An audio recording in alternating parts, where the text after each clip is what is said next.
Instead, here we have him in the north playing for Team Root. It's going to be none other guys than CatZ.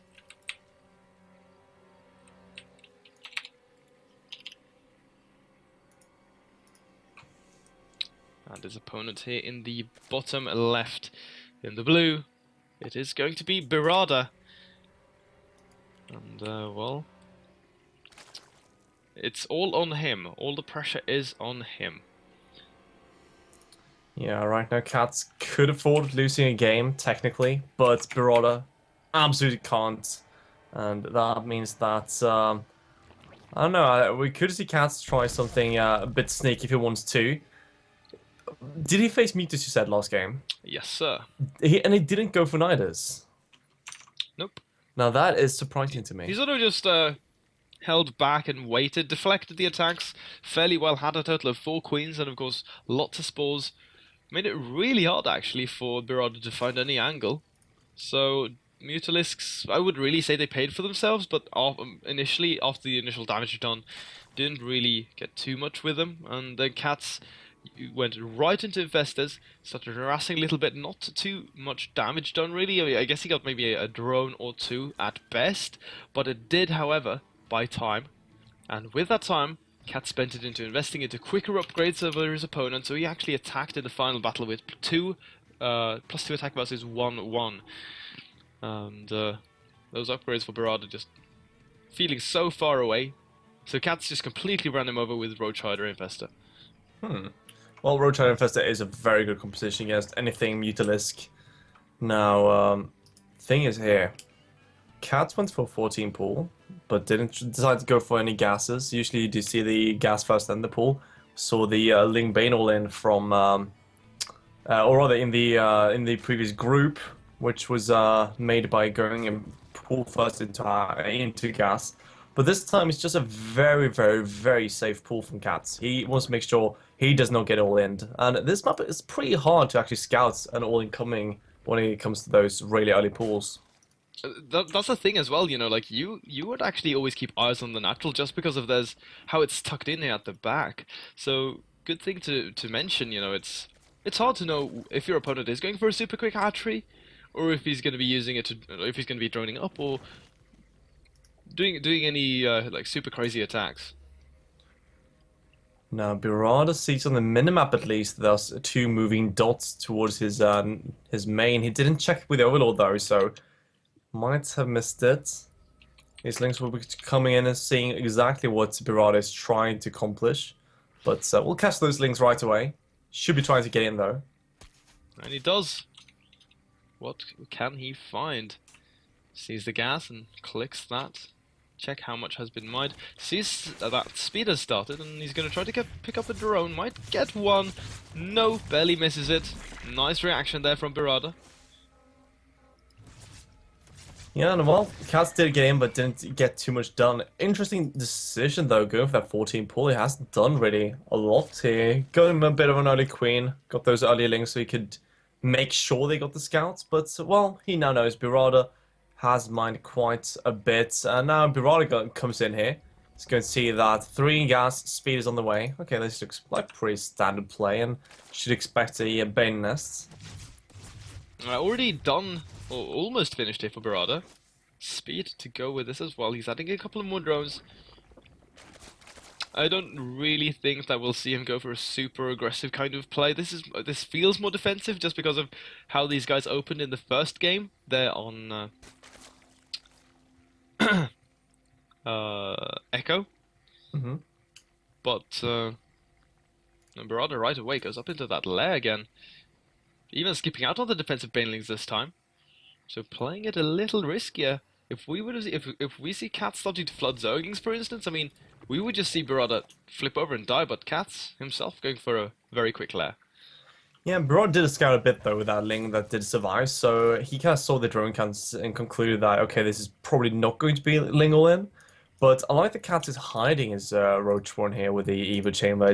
It's a bit interesting opposition as well. It's not really a position you'd scout most often. And, well, ByRada's not going to see this whatsoever. He's just going to see the one Spine Crawler, as he right now is making a lot of links towards trying to defend his own third at the same time as maybe denying a possible third of CatZ.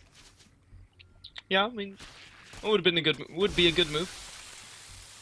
Single Baneling does fall to 2 Zerglings, and gonna have a little skirmish here, going outside the base of CatZ. This is nice though for ByRada that he gets his soft contain, because he's got the quicker third base. He's gonna have a faster spire. CatZ has started +1 here for his roaches, so I think we're just gonna have a pretty similar setup for both of our players, with ByRada going into the mid game here with Mutas to control the pace of the game, and CatZ going for those roaches. And then from there on, you know, it's all going to be up to ByRada, like what can he get done and stuff like that, and make sure of course not to die to a big frontal assault here by CatZ. Yeah, I think the big deal here would be that CatZ right now is not getting Carapace, which means that he's going to be quite susceptible to the mutas, as he's not going to have that 2-2 timing or 1-1 timing. But of course, the roaches will still be really effective against Lynx. You can already see the roach form being made here by ByRada, so it does indicate that he might want to go into roaches right after his first initial mutas, as he right now will be trying to flood the third of CatZ. Now let's see, can he bring this down? This would be a pretty important pickoff. Didn't succeed in the last game, but gets it this time. And so this is a really good move, and might even get a good connection here with the Baneling. No, CatZ just staying a little bit too on point here. Nonetheless though, ByRada playing it out excellently here. Now he's starting to flood a good amount of Zerglings. Yeah, he's just creating as many as possible to kind of cover the fact that or not cover, but he's trying to defend his third at the same time. He's constantly denying his opponent. Now he's getting these roaches out on the map before +1. He's going to try to take the fight. I'm not a big fan of this kind of move, but it will trade as cost effectively as ByRada is going to be able to. Yeah, but this is, in a sense, even though the trade at the end of the day is going to get a little rougher now here for ByRada, just because of how that +1 kicks into action. He is doing one thing though, which is very important, that is keeping CatZ off of his back, so he's buying more time for the Mutalisks, and giving him more time to establish an economy running up from this third base, so I personally kind of like this little move here from ByRada.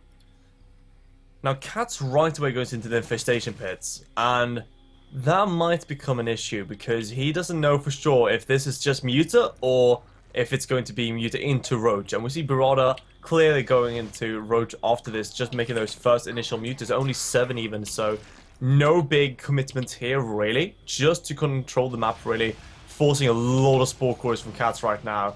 And although CatZ is ahead in upgrades, the pure Roach number of ByRada is going to far surpass him in not too long. Yeah, especially with the supply block. I mean, that's one of the big deals here. Like, it's the other side of the spectrum of not having injects. You just won't be able to make stuff, and in Roach Wars, that's what it's about. It's about who has the largest amount of units on the ground. I guess the thing that CatZ has going for him is that +2 attack, but I don't know if it's going to be enough when your opponent just is such overwhelming amounts of units, and look at the supply. I'm not really a big fan of ByRada's doing right now, because he didn't really drone up his third too much, and he's just going for this kind of a big Roach push right away.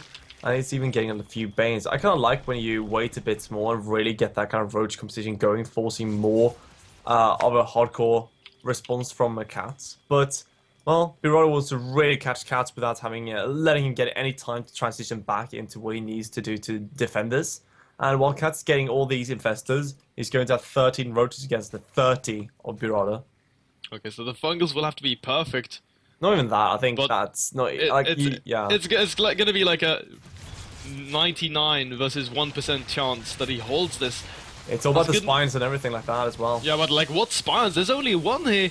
Good fungal first to open things up in the fight. Second one's not doing too much really. Mutalisk also getting trapped, but there's just going to be too much here for ByRada. He's going to completely overwhelm CatZ, knock down this third base, and he can even bust up this ramp. Yeah, a lot of units coming out here, and well, that's kind of what happens if you as a Zero player assume it's going to be pure Muta. ByRada right now just shutting down CatZ, and that is going to be GG. And CatZ falls in this second game, tying the series up, and we're going to move into the ace game in just a moment. Yeah, so we have a series on our hands.